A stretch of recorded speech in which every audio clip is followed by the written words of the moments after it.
On a dismal day of sadness, nearly driven to a madness, searching I could find no gladness, gray clouds hung low from above.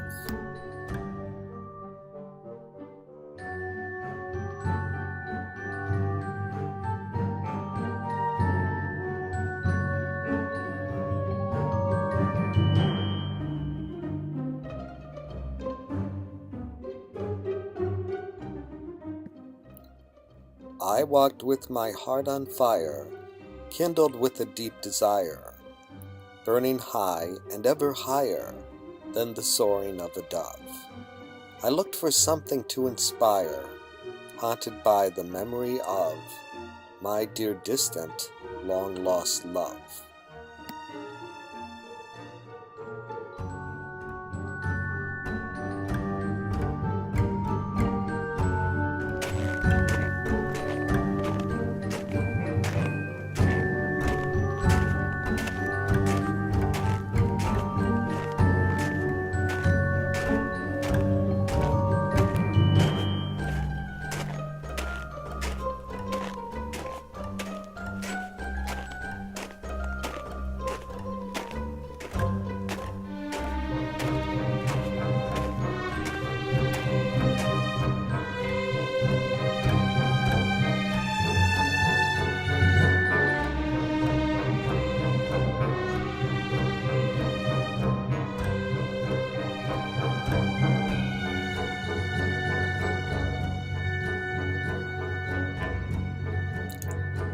Would the sun shine out tomorrow? Happiness I could not borrow. What would chase away my sorrow? What would keep it far away? In the park was something thrilling, thrilling as a dentist drilling, putting in a golden filling. Sculptures of ice on display. Frozen figures were there chilling those who did stop, stare, and stay on that melancholy day. With the burden I was bearing, at one statue I kept staring, of a princess, cold but caring, looking like the love I lost. Would my lost love be returning? For my lost love I was yearning. Love's desire still was burning, for a princess cold as frost. Soon a lesson I'd be learning, paying a terrible cost, for a princess cold as frost.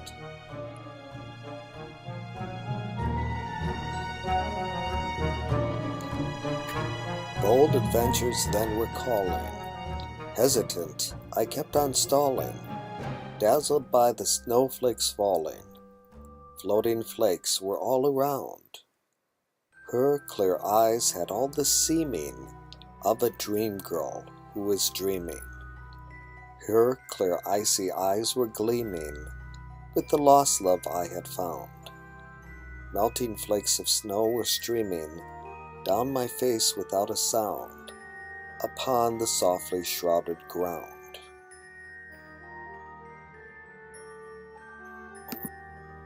Winter winds were wildly blowing.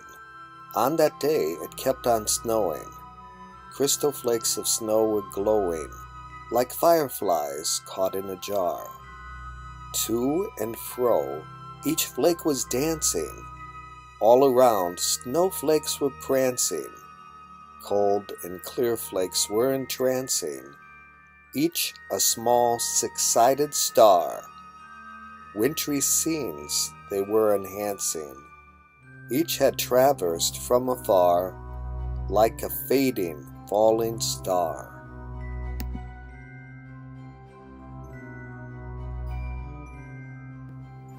From the park I would be leaving, with a heart that still was grieving, My poor heart, she still was thieving, causing me to sadly sigh. My poor heart, she still was stealing, much about her is appealing. I had left an empty feeling, but had no tears left to cry. Deep inside, I needed healing, deep inside where pain did lie. I felt I surely would die.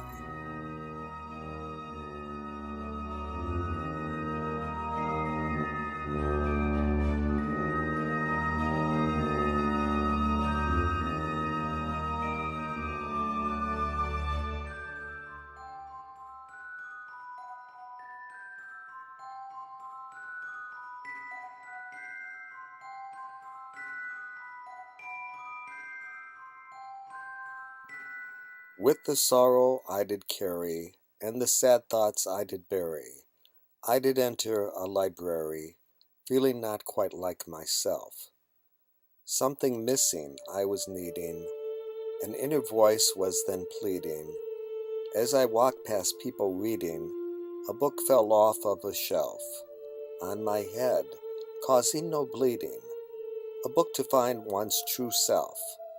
I placed it back on the shelf.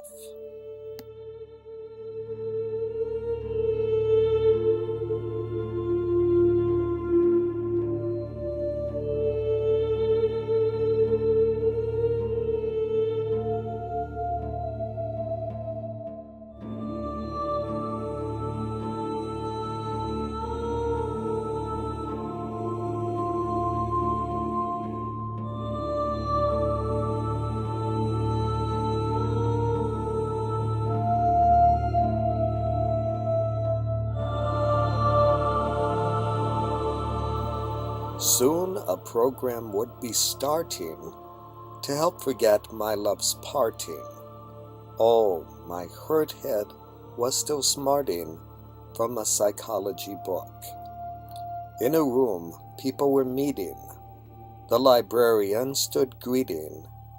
It was time to begin seating, and an empty seat I took. Outside it had started sleeting. Out the window I did look. It was cold, and people shook.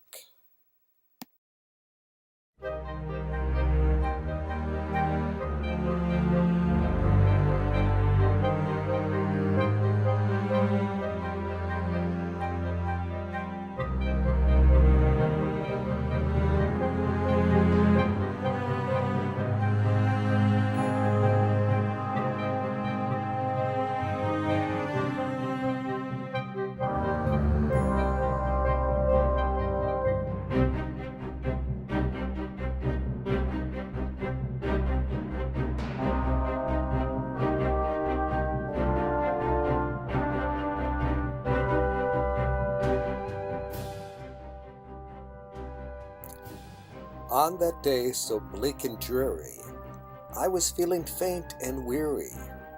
The librarian spoke clearly. I listened closely. She did say, Professor Zolta is sharing something magical and daring. Eagerly, you will be staring at his collection today. Curious gifts he comes bearing. Close attention you must pay to his wonders on display.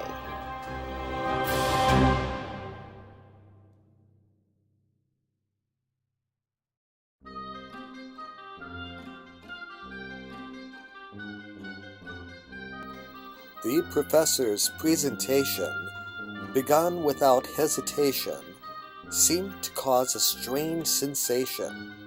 While he spoke, no one there stirred. They did sit still, all enraptured. Strict attention he had captured. Strict attention he had captured, held like his stuffed dodo bird. They did sit still, all enraptured. Leaning forward they all heard the professor speak each word.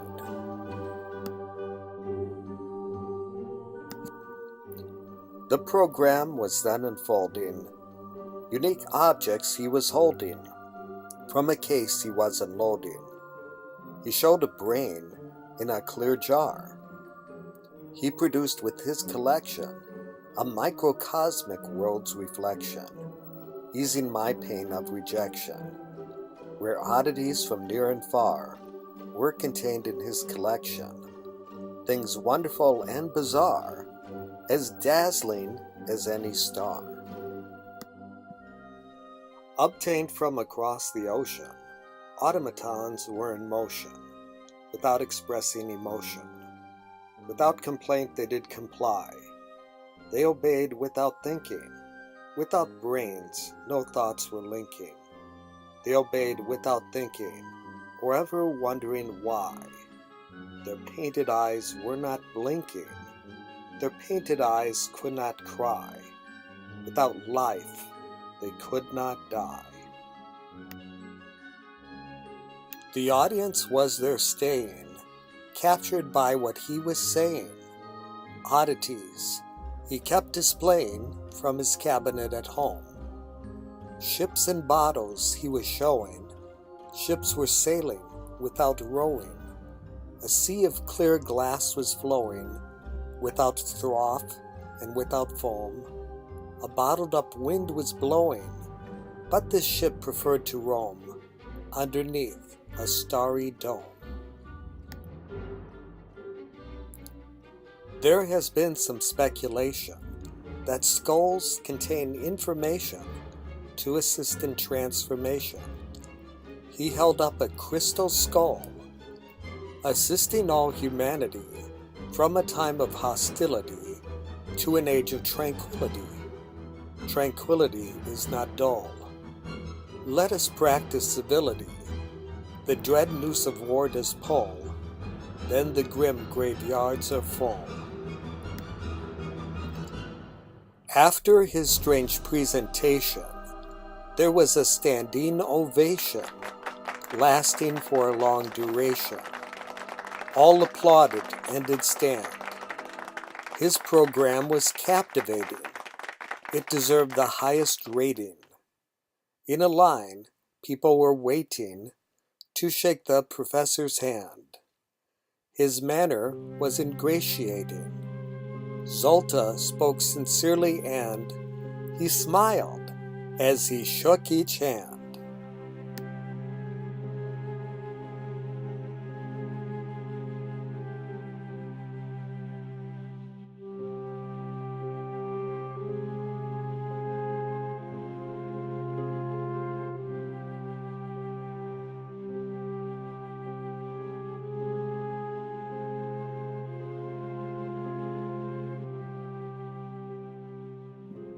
Zolta held their strict attention.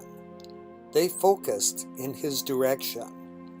I took a closer inspection at the wonders on display. I found myself realizing something extremely surprising. There was no chance of disguising my surprise in any way. My dear lost love was despising my strong affections all away. There was nothing I could say.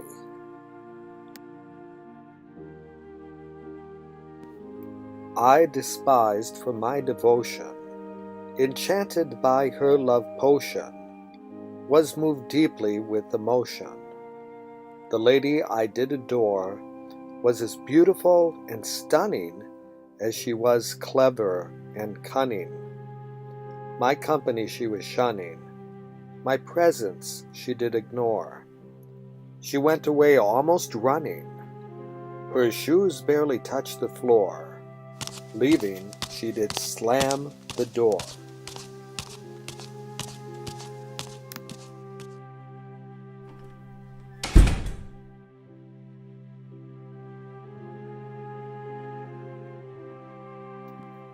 Nearly driven to distraction by my failed interaction, and by my lost love's reaction, my sorrow was plain to see. Saddened, I was softly sighing. In sorrow, I felt like crying. The best part of me was dying. Zolta left and let me be. Left all alone, I was trying to set my sad spirit free. But from grief I could not flee.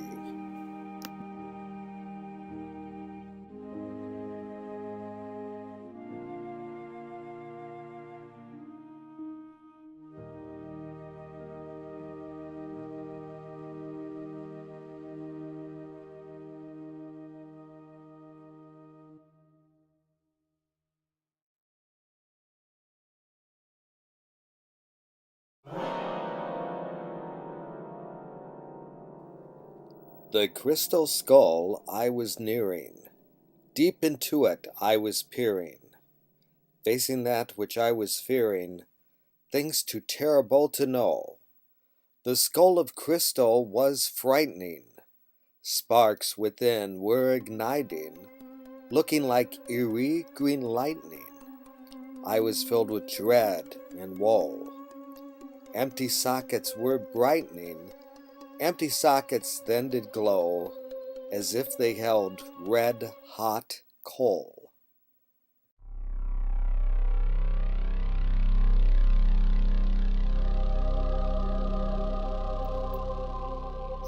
Gouged out eyes were there leering, eyes cried out with salty tearing, salty tears, burning and searing, too horrible to convey. Like a fire they were blazing, over my eyes came a glazing, with a cataract like hazing. The skull turned cloudy and gray, transfixed with hypnotic gazing. My eyes could not look away, I had to watch and to stay.